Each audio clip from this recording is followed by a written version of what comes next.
A lot of people loved Disney's Golden Girl and thought she was the perfect American icon. Behind her fame, Annette Funicello kept a secret that she never told anyone until the very end. What Annette said about the people she secretly hated, including some of the biggest names in Hollywood, is being revealed for the first time. Stay with us as we tell you the story that no one else has told. Walt Disney Jr. Annette Funicello used to be thought of as the ideal girl next door. In the eyes of many Americans, she was the cute, happy TV star they watched grow up. She had a sweet smile, but her life was ruled by strict rules, stillness, and decisions she never really got to make. It began when she was only 12 years old. At a school dance performance, Walt Disney himself found her. He believed she looked great for the new show he was making. She was perfect for Disney because she had big brown eyes, dark hair, and a soft voice. A good American girl that parents all over the country could trust. In an instant, Annette became one of the show's most popular mice. The kids loved her, adults loved her. She wasn't crazy or loud like some kid stars. This girl was nice, quiet, and sweet, and Disney wanted her to stay that way. Walt Disney cared a lot about Annette's appearance. There was one quote about her that stood out from the rest. He called her America's sweetheart in many talks. Walt told the press one time, and it is a symbol of purity. Those 4 words changed her life. At that point, Annette was no longer just a kid star. That girl was a brand, and Disney was going to do anything to protect it. It was only natural for Annette to want to try new styles and play more grown-up parts as she got older. But working for Disney wasn't like working for any other movie studio. Disney was in charge of her whole brand.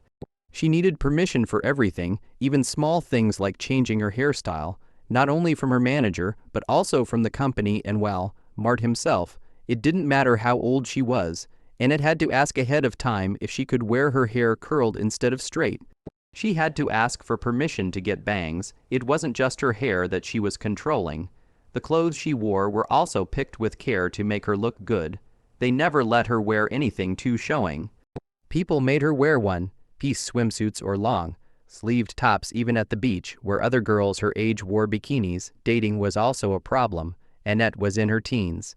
Like any other girl, she wanted to go on dates. But if the press ever caught her with a boyfriend, Disney's lawyers would step in right away to protect her image. When rumors started going around that she was dating singer Paul Anka, Disney sent letters to magazines warning them they would be sued if they wrote anything about it.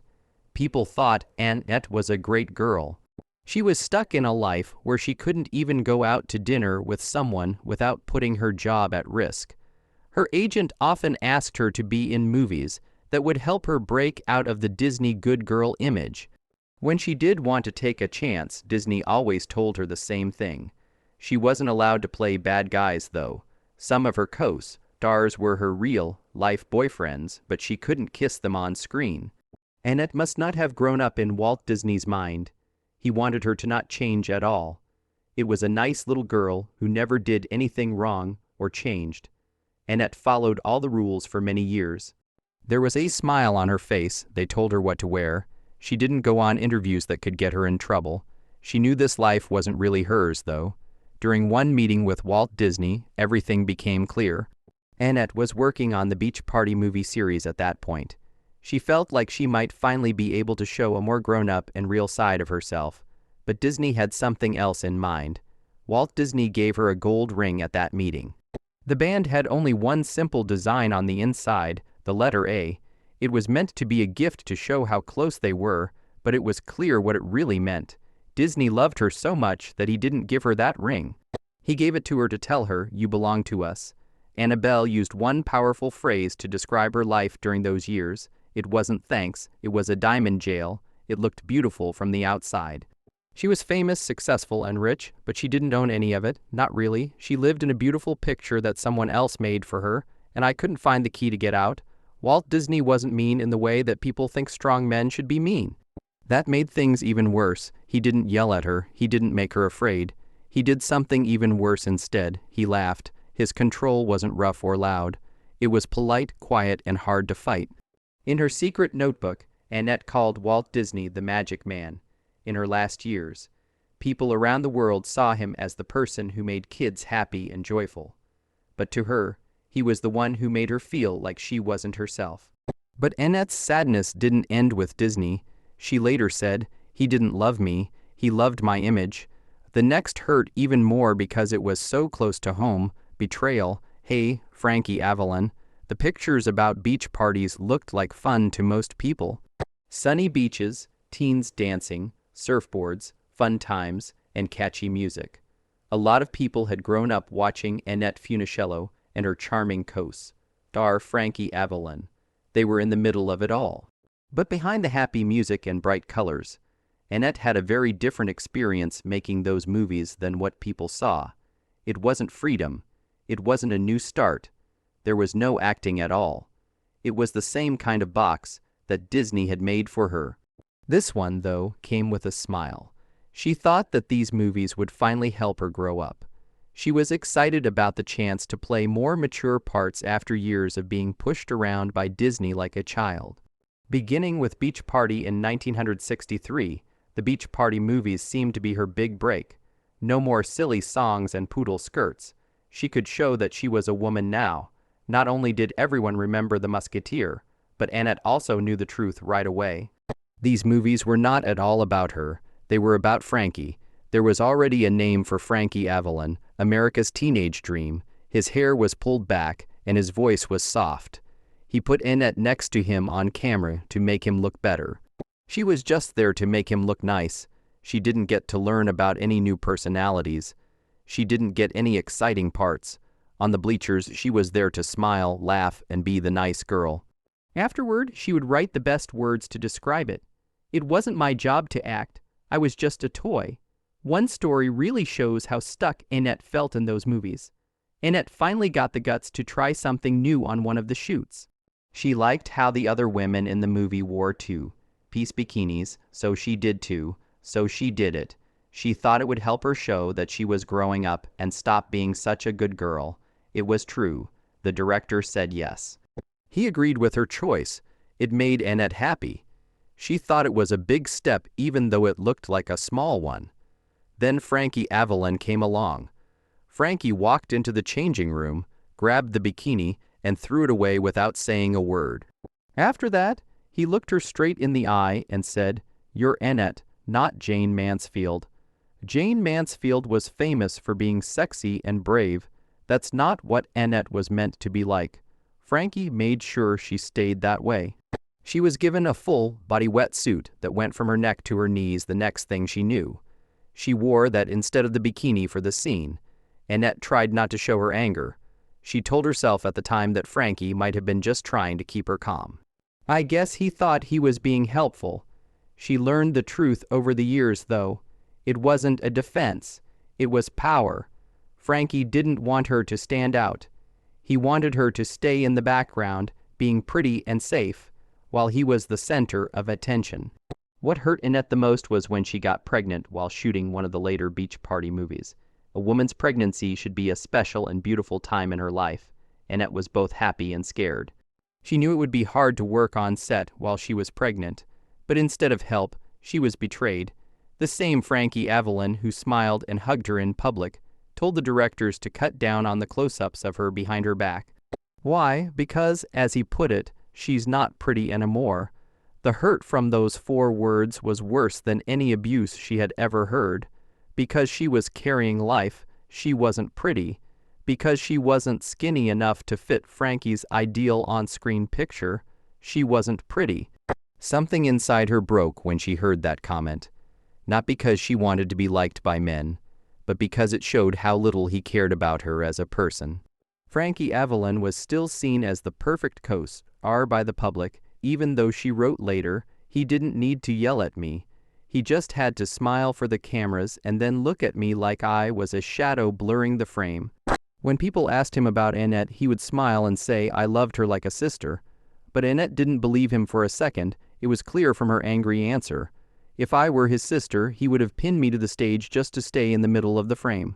Frankie Avalon was every teenager's dream, but to Annette, he was just a dream that turned into a bad dream over time, and the next person who lied to her wasn't a man.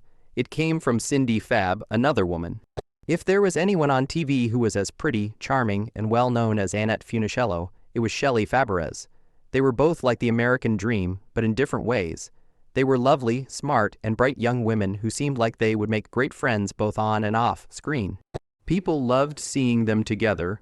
The two lovebirds dancing and laughing on the sand at the beach looked like an ad for pop culture in the 1960s. Two Disney girls who are now adults living the dream. Annette thought she had a real friend in Shell at first.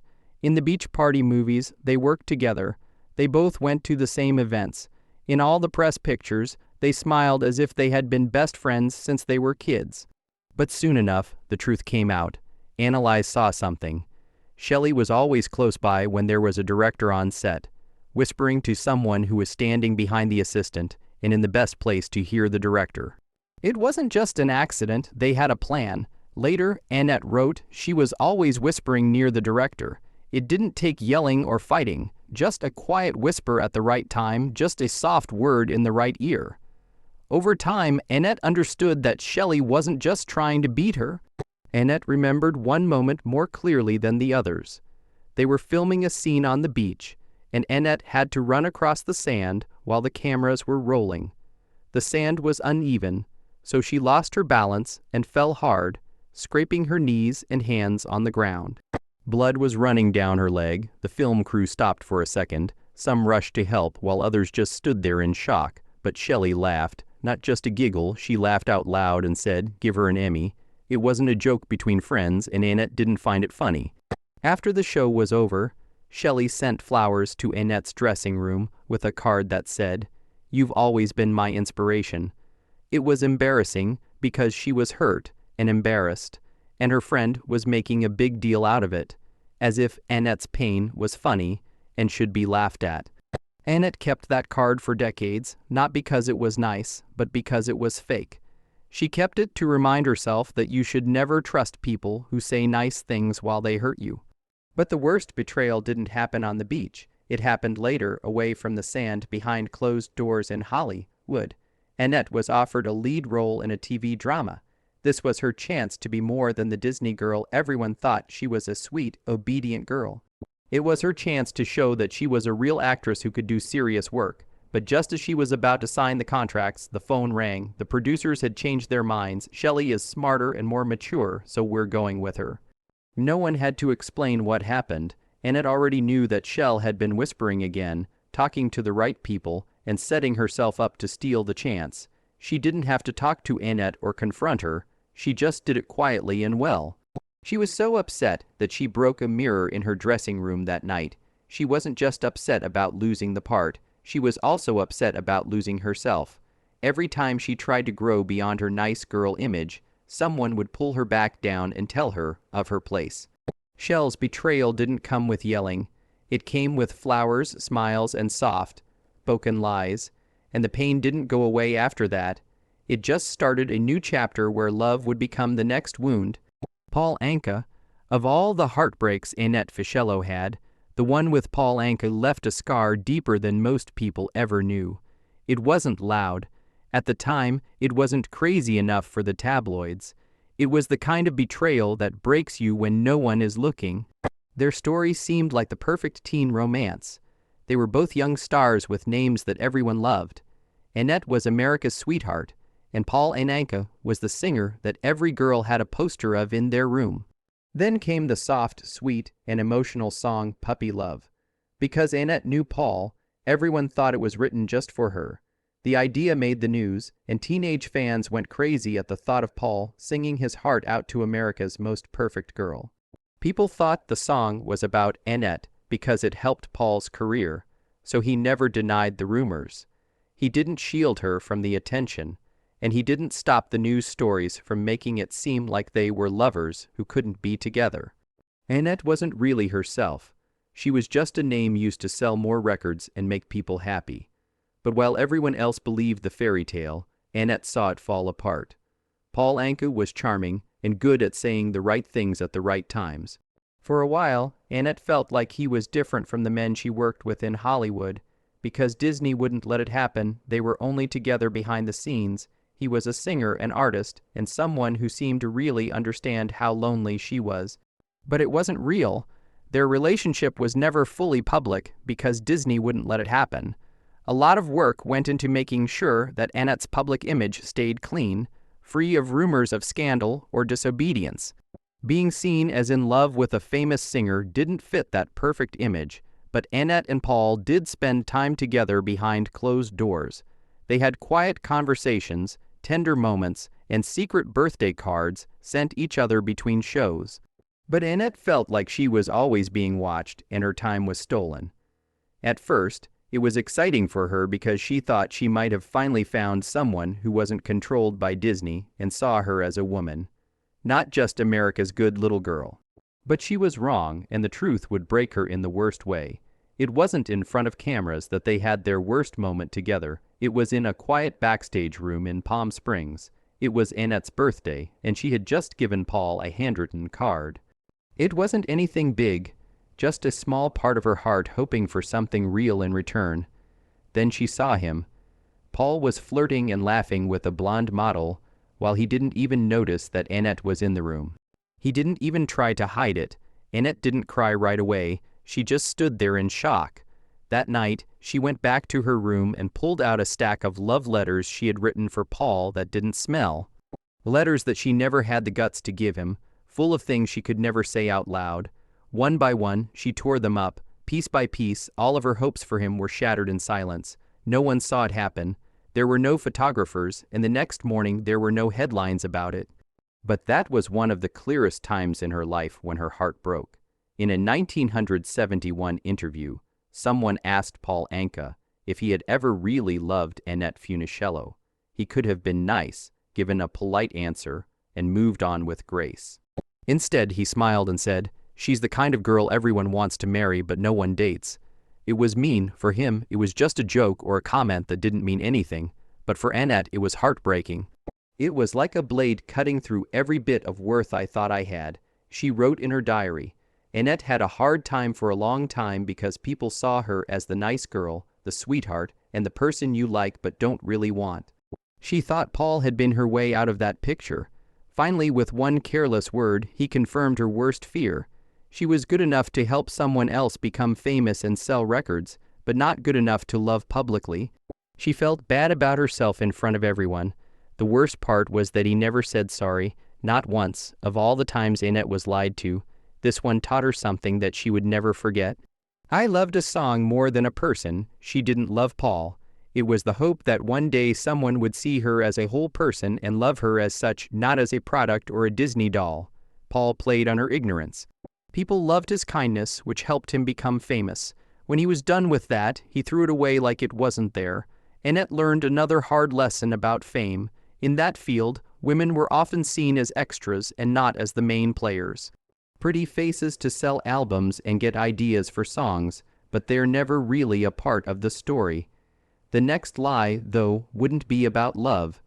It would be about reflection and the co-star who showed Annette everything she was afraid of about herself. Ricky Kirk. Tommy Kirk was the only person in Annette Funicello's life who wasn't a bad guy. He wasn't a friend who lied. He wasn't a foe who was jealous. It wasn't someone who lied to her for fame. Yet Annette kept his name on a secret list of people who hurt her deeply. It wasn't because of what he did, but what she didn't do. Annette and Tommy were a great Hollywood couple before everything went wrong. People loved seeing them in movies together, like The Shaggy Dog and Swiss Family Robinson. They looked like the teens from Disney's Perfect World, kind, clean-cut, good-hearted, and sweet. People in the crowd thought that they might be dating in real life. It wasn't true, but they were close. They all felt like they were stuck in Disney's carefully controlled world, under the same amount of pressure and with the same standards. Tommy Kirk had skills. He was able to play. He could say funny lines, act sad scenes, and make brave moves. Walt Disney once said that Tommy looked like he belonged in America, and it looked like Tommy's future would be just as bright as Annette's. After that, everything changed. Disney learned something bad about Tommy in the early 1960s. He was gay, that was all it took. Being gay wasn't just looked down upon back then. For someone who worked at a family-friendly studio like Disney, it was the end of their job in Hollywood. Tommy was kicked out of Disney quickly and harshly. His company, which had been nice to him for years, erased him like a mistake on a chalkboard all of a sudden. At one point, he was a famous person everyone loved. In the next moment, he was a big deal that no one dared bring up. There was no farewell party or public announcement. There was only silence and rejection. For Annette, seeing this happen was like seeing the edges of her safe world begin to break. It was the first time she really understood how fake Disney magic was. They didn't keep you safe, they weren't there for you, they cut you out if you didn't fit their pretty picture. She also knew something even worse. She didn't say anything. Annette kept a secret notebook with names of people who hurt her. Most of the names were betrayed her for their own gain. Paul Anka put her down, Shelley Fabares put her down. She thought Frankie Avalon made her look small. Tommy Kirk's name was there, though, for a different reason. It wasn't that he betrayed her, it belonged to her. Tommy did not make Annette mad, he was like a brother to her. His name was high on that list because she felt guilty about him. I didn't say anything. I was afraid to stand up for him. If I spoke, I'd fall next. She wrote later in a secret journal entry. She knew how fragile her position at Disney was. Walt Disney had already called her a symbol of purity.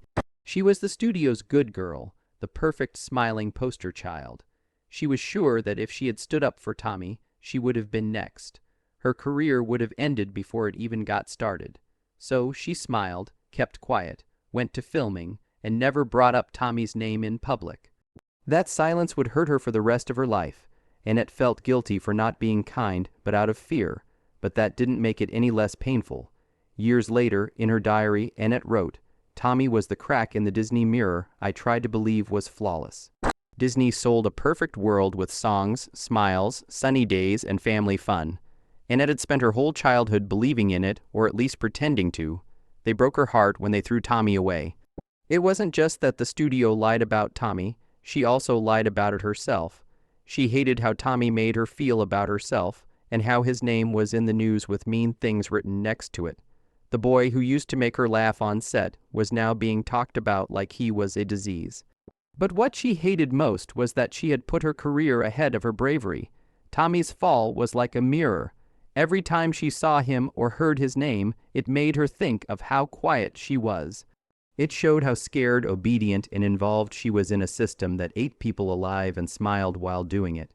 She felt the worst kind of guilt, not for what she did, but for what she didn't do. Tommy Kirk's exile taught Annette the hard way that fame wasn't about talent. Nothing to do with family or loyalty. No matter how hard the Disney machine tried to sell that image, we're never really free. Annette once told a close friend, the truth was ugly. Hollywood's idea of purity wasn't real. There were powerful men in boardrooms who made it up. It was a costume, a role, just like any other part an actor played.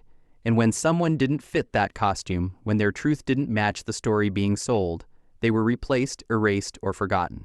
Annette felt shame for years, and Tommy's story scared her because it reminded her that Hollywood's idea of innocence was often just a script written by cruel people who never had to deal with the consequences of their actions. Neither Tommy nor Annette got an apology. They were both victims of a system that smiled at the audience while tearing people apart behind the scenes. Kindly like, follow, and click the bell to make sure you don't miss the next video. More stories that haven't been told yet are on the way.